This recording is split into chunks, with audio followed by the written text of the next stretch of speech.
Hello and welcome to our YouTube preparation channel. दोस्तों मैं रूबेल, मैं आज आप सबके लिए इंग्लिश ग्रामर का मोस्ट इंपॉर्टेंट क्वेश्चंस लेके आया हूँ, करेक्ट टेंस से, नरेशन से और सिनोनिम से। सो आप लोग इस वीडियो को स्किप मत करना, इस वीडियो को पूरा देखना। वीडियो शुरू करने से पहले बोल रहा हूँ, जिन्होंने इस चैनल को सब्सक्राइब नहीं किया वो लोग इस चैनल को सब्सक्राइब कीजिए और इस वीडियो को ज़्यादा से ज़्यादा शेयर कीजिए। और ये वीडियो बहुत ज़्यादा हेल्प करेगा किसी भी कॉम्पिटिटिव एग्जाम जिसमें इंग्लिश का ग्रामर रहे, जैसे असम डायरेक्ट रिक्रूटमेंट एग्जाम हो, एसएससी एग्जाम हो या दूसरे कॉम्पिटिटिव एग्जाम हो। सो शुरू करते हैं आज का पहला क्वेश्चन, यानी question number 1, we be good friends for long. So इसका राइट आंसर होगा we have been good friends for long. So ये कौन सा टेंस है, पहले हम सबको ये चेक करना पड़ेगा, ये मालूम करना पड़ेगा। सो ये प्रेजेंट परफेक्ट कंटिन्यूअस टेंस है। कैसे पता चला? हम लोग बहुत पहले से फ्रेंड्स है और अभी भी फ्रेंड्स है। ध्यान रखना, अभी बी वर्ब का फॉर्म क्या बैठेगा प्रेजेंट परफेक्ट कंटिन्यूअस टेंस पे। सो हैव बीन या हैज़ बीन बैठेगा। सो वी के साथ क्या बैठता है? We have been good friends for long. ध्यान रखना। Question number 2, they play since morning. So इसका राइट आंसर होगा they have been playing since morning. So ये कौन सा टेंस है? सिंस या फॉर अगर रहेगा और ये टाइम बिंग या टाइम पीरियड मेंशन करता है तो ये प्रेजेंट परफेक्ट कंटिन्यूअस टेंस होता है। ध्यान रखना। उसके बाद जो सेंटेंस मेकिंग का रूल है, आई के साथ आई हैव बीन, उसके बाद बार के साथ ING लगता है। ध्यान रखना। वैसे ही दे के साथ they have been playing since morning. Question number 3, what do you do yesterday.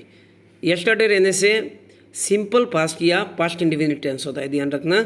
So do का ये डू अभी वर्ब के हिसाब से बैठा है इधर। ध्यान रखना। व्हाट और डू का पास्ट फॉर्म क्या है? Did he do yesterday. ध्यान रखना। पास्ट इंडिफिनिट या सिंपल पास्ट का जो सेंटेंस मेकिंग रूल क्या है मैंने लिखाया था, आई वेंट यानी वर्ब का पास्ट फॉर्म वी वेंट, वैसे ही यू वेंट, उसके बाद ही और शी या थर्ड पर्सन सिंगुलर नंबर होने से सेम बैठता है वेंट यानी वर्ब का past form they went. So इसका राइट आंसर होगा what do you do yesterday. इसमें डू का पास्ट फॉर्म क्या है? डिड। ध्यान रखना। What did he do yesterday. Question number 4, we need your advice. मुझे आपका एडवाइस चाहिए। सो ये सिंपल प्रेजेंट टेंस है। ध्यान रखना, यानी प्रेजेंट इंडिफिनिट टेंस सेम बैठेगा वी के साथ, we need your advice. Question number 5, please try to come soon.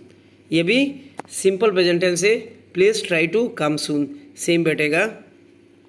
Question number 6, she was see picking the marbles. So इसका राइट आंसर होगा she was seen picking the marble. ध्यान रखना। Question number 7, we want to go to Mumbai next month. सो इसका right answer होगा we wanted to go to Mumbai next month. Question number 8, nobody like a traitor. So इसका right answer होगा nobody likes a traitor. ये simple present tense है, nobody likes बैठेगा। ध्यान रखना। Question number 9, 3 people kill in the accident. So इसका right answer होगा 3 people were killed in the accident. ध्यान रखना। क्वेश्चन नंबर 10 और ये करेक्ट टेंस का लास्ट क्वेश्चन है, the old man go for a walk every morning. So इसका right answer होगा द ओल्ड मैन गोस। ये भी सिंपल प्रेजेंट टेंस है। द ओल्ड मैन यानी थर्ड पर्सन सिंगुलर नंबर, इसके साथ एस और ES बैठता है। ध्यान रखना। गो के साथ ES लगेगा। The old man goes for a walk every morning. अभी हम लोग करेंगे सिलेक्ट द करेक्ट सिनोनिम यानी similar meaning from the option. Terminate का सिमिलर मीनिंग कौन सा है यानी सिनोनिम कौन सा है? Suspend, dismiss and interrupt. So इसका राइट आंसर होगा option B and, option C and. इधर बी दे दिया। टर्मिनेट का मतलब ख़त्म करना, एंड मतलब ख़त्म करना। Question number 2, affable. सो इसका ऑप्शन है friendly, cheerful, helpful, neutral. So इसका राइट आंसर होगा ऑप्शन ए फ्रेंडली। एफेबल मतलब फ्रेंडली रिलेशन। सो इसका राइट आंसर होगा option A friendly. Question number 3, gratify, इसका सिमिलर मीनिंग यानी सिनोनिम कौन सा है? Option A frank, option B appreciate, option C pacify, option D indulge. So इसका right answer होगा ऑप्शन सी पेसिफाई। ध्यान रखना। क्वेश्चन नंबर 4, प्रोलिफिक मतलब बहुत ज़्यादा। सो इसमें option A plenty, option B competent, option C fertile, option D predominant. So इसका right answer होगा ऑप्शन डी प्रीडोमिनेंट। प्रीडोमिनेंट भी बहुत ज़्यादा है, ध्यान रखना। Question number 5, distinguish.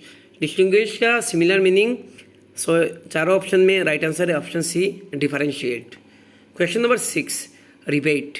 Option A loss, option B refund, option C compensation, option D discount.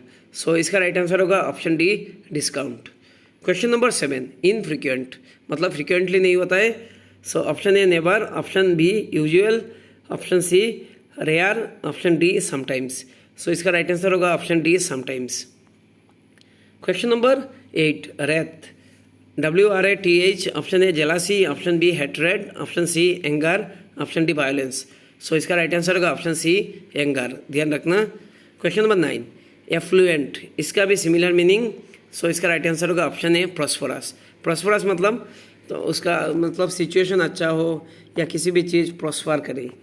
Question number 10, कैनोइसर। कैनोइसर का meaning क्या है? चार ऑप्शन में राइट आंसर है लाभ ऑफ आर्ट। जो आर्ट को लाभ करते हैं उसको कैनोइसर कहते हैं, ध्यान रखना। लवर ऑफ आर्ट, लाभ नहीं, lover of art. Question number 1 यानी नरेशन का, he said to me I am ready. चार ऑप्शन में राइट आंसर है option 2, he told me that he was ready. ये असर्टिव सेंटेंस है। सेड टू रहने से क्या होता है? टोल्ड होता है।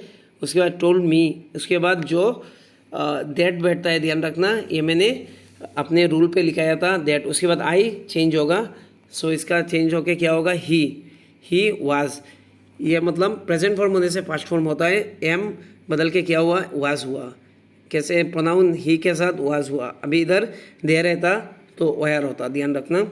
सो इसका राइट आंसर है option 2, he told me that he was ready. Question number 2, Sonia said you help my sister. So इसमें चार ऑप्शन में राइट आंसर है ऑप्शन 2 यानी he said to me, sorry he said that, इधर मैंने लिख दिया सेड टू, इधर सोनिया सेड होगा, उसके बाद दैट लगेगा, यू बदल के क्या होगा? आई हेल्प्ड हर सिस्टर। ध्यान रखना, ये सिंपल प्रेजेंट पास्ट इंडिफिनिट में होगा, सिंपल पास्ट पे होगा आई हेल्प्ड हर सिस्टर। अभी माई जो प्रोनाउन है वो भी चेंज होगा, हर होगा सिस्टर ना।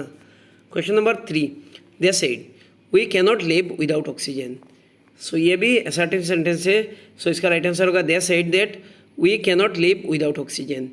ये यूनिवर्सल ट्रूथ है, ध्यान रखना। सो ये चेंज नहीं होगा। सो इसका राइट आंसर होगा ऑप्शन 1 यानी they said that we cannot live without oxygen.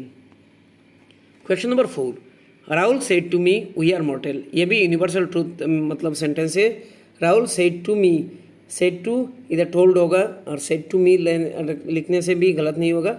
सो आप लोग लिख लीजिए Rahul told me that we are mortal, ध्यान रखना, सेम रहेगा। सो आज के लिए इतना ही। Thank you so much. इस वीडियो को ज़्यादा से ज़्यादा शेयर कीजिए। Thank you.